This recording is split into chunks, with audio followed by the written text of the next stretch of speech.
Magandang umaga po sa ating lahat. Ito po ang ating 5 a.m. update ukol dito kay Bagyong Basyang na ngayon nga po ay tropical storm category na at may international name na Peña. Simulan po muna natin sa ating latest satellite imagery. Mapapansin po natin yung sentro nitong si Bagyong Basyang ay nasa may Philippine Sea pa rin. Ngunit dahil malawak po ang kanyang mga kaulapan, nakakaranas na nga po ng mga pag-ulan yung ating mga kababayan sa may Visayas, Masbate, and sa may Mindanao area. At ito nga pong sentro nitong si Bagyong Basyang, huli pong namataan sa layong 440 kilometers sa silangan ng Hinatuan, Surigao del Sur. May taglay pong hangin na aabot sa 65 kilometers per hour at pagbugso na aabot sa 80 kilometers per hour.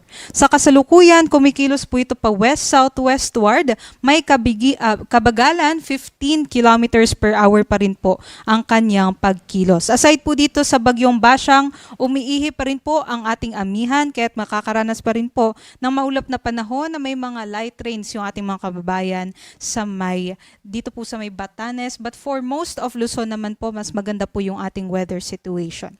At ito naman po yung ating latest forecast track and intensity. Inaasahan nga po natin ngayong in the next few hours mag-west-southwestward po yung track nitong si Bagyong Basyang. But after that, within 24 hours naman po mag-westward naman po yung motion nitong si Bagyong Basyang. Inaasahan nga po natin maaari na po maglandfall itong si Bagyong Basyang mamayang gabi o bukas ng madaling araw sa may Surigao del Sur at posible nga po habang tinatahak nga po yung areas na ito ay posible po mag-west-northwestward patungo po dito sa may Central and Western Visayas area maging dito sa may Northern Palawan. At i-emphasize ko lang din po itong forecast confidence cone. So maaari pa rin pong southward or northward shift yung track ng sentro nitong bagyo. Ngunit yun nga po, malawak pa rin po yung makakaranas ng mga pag-ulan at yung malalakas na hangin nitong si Bagyong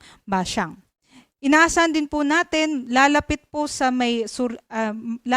dito po sa may Siquijor or sa may Negros Oriental yung sentro ng bagyo, possible po bukas ng hapon, and by Saturday naman po maaari pong nasa may Northern Palawan na po ito at maaari din pong mag-downgrade bilang isang tropical depression na lamang by Saturday, and by Monday naman po maaari maging low pressure area na lamang po ito habang nasa may West Philippine Sea.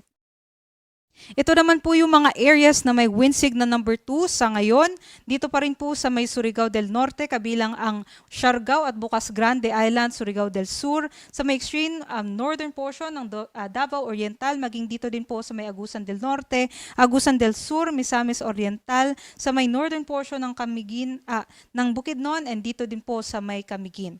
And wind signal number 1 naman po, ang inaasahan po natin dito sa may southern portion ng Eastern Samar, southern portion ng Samar, sa may Biliran, Leyte, Southern Leyte, maging dito po sa may Bohol, Cebu, Siquijor, and Negros Oriental, Occidental, Guimaras, Iloilo, maging dito po sa may Capiz, and sa may southern portion din po ng Aklan, central and southern portions ng Antique, Dinagat Islands, and also sa may northern and central portions din po ng Davao Oriental. So yung mga may wind signal number 1, sila po yung makakaranas ng 39 to 61 kilometers per hour na mga bugso ng hangin within the next 36 hours naman po yan.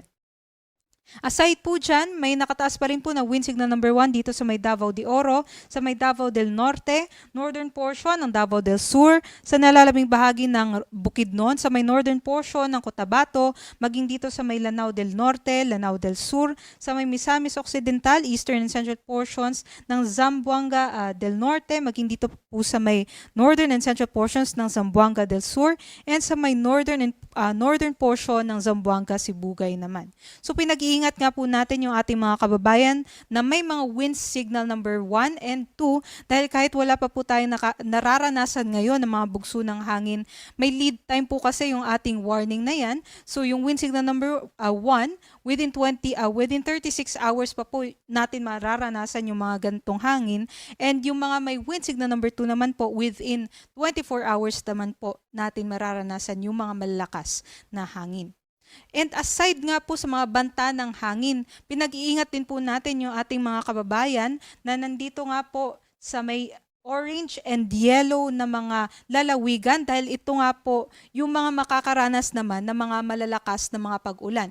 Ina-emphasize po natin itong bagyong ito ay magdadala po ng possible na malawakang mga pagbaha, especially sa mga areas po dito sa may Caraga and also sa may Misamis Oriental, maging sa may Davao de Oro and dito po sa may Davao Oriental. So doble ingat po and maghanda po yung ating mga kababayan. Possible din po yung mga localized floodings, 50 to 100 millimeters na mga pag-ulan. Ngayong araw dito po sa may Eastern Samar, Southern Leyte, sa may Davao del Sur, Bukidnon, Lanao del Norte, Lanao del Sur, Misamis Occidental, maging sa may Zamboanga del Norte. Ngunit kahit wala po tayo dito sa ating weather advisory, possible pa rin po yung malalakas na mga pag-ulan and also po yung mga thunderstorm activities sa kabuuan ng Visayas and Mindanao maging sa may Masbate area.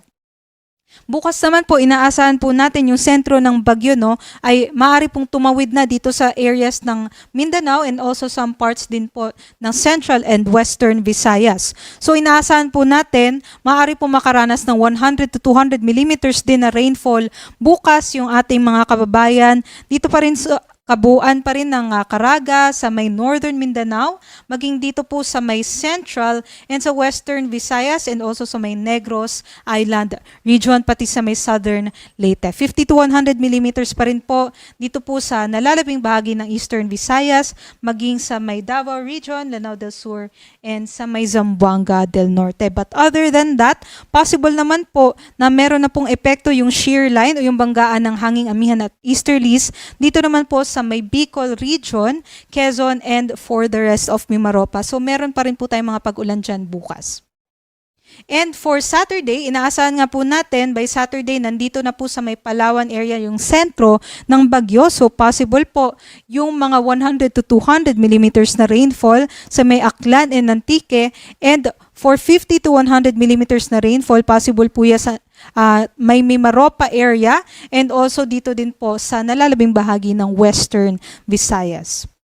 For the condition po ng ating mga karagatan, inaasahan naman po natin na matataas din po yung ating mga pag-alon hanggang 5 meters po dito sa may Surigao del Norte, maging dito sa Siargao and Bocas Grande Islands, Surigao del Sur, Davao Oriental, maging sa may Eastern Samar and sa may Southern Leyte. So may nakataas po tayo na gale warning dyan.